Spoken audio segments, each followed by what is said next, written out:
Hello everyone, welcome to Injamam Study Hub. ইয়াৰ আগত আমালোকে আলোচনা কৰিছিলোঁ কত বা কিবা থকা বুজালে বাক্যটো সদায় দেয়াৰ ইজ আৰু দেয়াৰেৰে আৰম্ভ কৰা হয়। যেনেকুৱা there is a boat on the river, নদীৰ ওপৰত এখন নাও আছে। There are many birds in the sky, আকাশত বহুতো পাখি আছে। যদি ক্লাছটো চোৱা নাই ওপৰত দিয়া লিংকত ক্লিক কৰি ক্লাছটো চাই ল'ব। আৰু আজি আমি আলোচনা কৰিম সেই একে দেয়াৰ ব্যৱহাৰ কৰি পাষ্ট বা অতীতত আৰু ফিউচাৰ বা ভৱিষ্যতত থাকিব বুলি কোনো বস্তুৰ বিষয়ে কেনেকৈ ইংৰাজীত ক'ব পাৰোঁ। যদি কওঁ there is a boat on the river, ইয়াৰ মিনিংটো হ'ব নদীৰ ওপৰত এখন নাও আছে। ধৰি লওক আপুনি নাওখন ৰাতিপুৱা দেখিছিলে, কিন্তু আবেলি গৈ দেখে নাওখন তাত নাই। তেনেহ'লে নাওখন তাত আছিল বুলি ক'লে বাক্যটো পাষ্ট টেন্সত ক'ব লাগিব। তেতিয়া বাক্যটো হ'ব যে নাওখন বা নদীখনত এখন নাও আছিল। তো ইয়াৰ ইংৰাজীটো কি হ'ব? বাক্যটো দেয়াৰেৰে ষ্টাৰ্ট হ'ব। There was a boat on the river. There was a boat on the river. নদীখনত এখন নাও আছিল। নেক্সট সেন্টেন্স, আকাশত বহুতো পাখি আছিল। বাক্যটো দেয়াৰেৰে ষ্টাৰ্ট হ'ব। কি হ'ব? যেহেতু এটাতকৈ বেছি বুজাইছে তেনেহ'লে কি হ'ব? ৱাজৰ পৰিৱৰ্তে ৱেয়াৰ ব্যৱহাৰ কৰা হ'ব। যেনেকুৱা ইজৰ পৰিৱৰ্তে আৰ ব্যৱহাৰ কৰা হয়। তো আকাশত বহুতো পাখি আছিল। There were many birds in the sky. তো প্ৰেজেণ্ট টেন্সত কিবা বস্তুৰ বিষয়ে ক'লে দেয়াৰ ইজ বা দেয়াৰেৰে ষ্টাৰ্ট হ'ব। আৰু সেই বাক্যটো যদি পাষ্ট টেন্সত কওঁ তেনেহ'লে বাক্যটো দেয়াৰ ৱাজ বা দেয়াৰ ৱেয়াৰেৰে ষ্টাৰ্ট হ'ব। তো ঠিক তেনেকৈ এই বাক্যটো ভৱিষ্যত বা ফিউচাৰত কিবা থাকিব বুলি ক'লে, ধৰা ৰাতিপুৱা আপুনি নাওখন দেখিছিলে কিন্তু আবেলি নাই। আকৌ আপুনি ভাবিলে যে ৰাতিপুৱা চাইছিলোঁ কিন্তু আবেলি তাত নাওখন নাই, হয়তো আকৌ কালি ৰাতিপুৱা নাওখন থাকিব।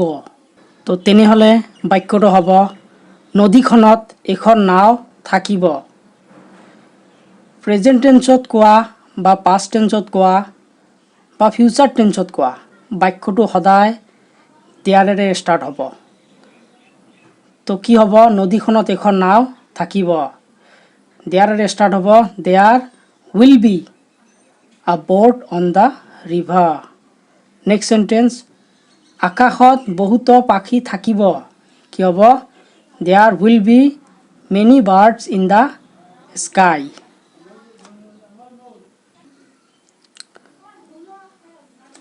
চ' বলা এতিয়া তিনিওটা বাক্যৰ পাৰ্থক্যটো ভালদৰে চাওঁ। So' there are many birds in the sky, there were many birds in the sky, there will be many birds in the sky. এটা কথা মনত ৰাখিব, প্ৰেজেণ্ট টেন্সত এটা বুজালে ইজ আৰু এটাতকৈ অধিক বুজালে আৰ। পাষ্ট টেন্সত ৱাজ বা ৱেয়াৰ, কিন্তু ফিউচাৰ টেন্সত বা ফিউচাৰ টেন্সৰ ক্ষেত্ৰত এটা বা দুটাৰ কোনো নিৰ্দিষ্ট ৰুল নাই। এটা বুজালেও দেয়াৰ উইল বি হ'ব বা এটাতকৈ অধিক বুজালেও অকল উইল বি ব্যৱহাৰ হ'ব। চ' এতিয়া বলা ক্লাছটো শেষ কৰাৰ আগতে তিনিওটা সেন্টেন্সত কোনটো বস্তু সময়ৰ পাৰ্থক্য কৰিলে সেইটো আকৌ এবাৰ চাই লওঁ। যেনেকৈ দেখিবলৈ পাইছে সেন্টেন্সৰ বাকী অংশখিনি একেই আছে, অকল আৰ, ৱেয়াৰ, ইজ বা ৱাজ আৰু উইল বি এ সময়ৰ পাৰ্থক্য কৰিলে। চ' প্ৰেজেণ্ট টেন্সত থকা বস্তুৰ কথা ক'লে দেয়াৰ ইজ বা দেয়াৰ আৰ এই বাক্যটো ষ্টাৰ্ট হ'ব। পাষ্ট টেন্সত থকা বস্তুৰ বিষয়ে ক'লে দেয়াৰ ৱাজ বা দেয়াৰ ৱেৰেৰে ষ্টাৰ্ট হ'ব।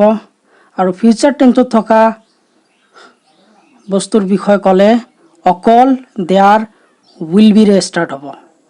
চ' আজি ইমানেই, আৰু মই আশা কৰোঁ নেক্সট ক্লাছটো অহাৰ আগতে বস্তুখিনি প্ৰেক্টিছ কৰিব, কাৰণ ইংৰাজী কোৱাৰ ক্ষেত্ৰত ইংৰাজীটোক এটা ভাষা হিচাপে প্ৰেক্টিছ কৰিব লাগিব, ছাবজেক্ট হিচাপে নহয়। চ' see you in the next class and all the best.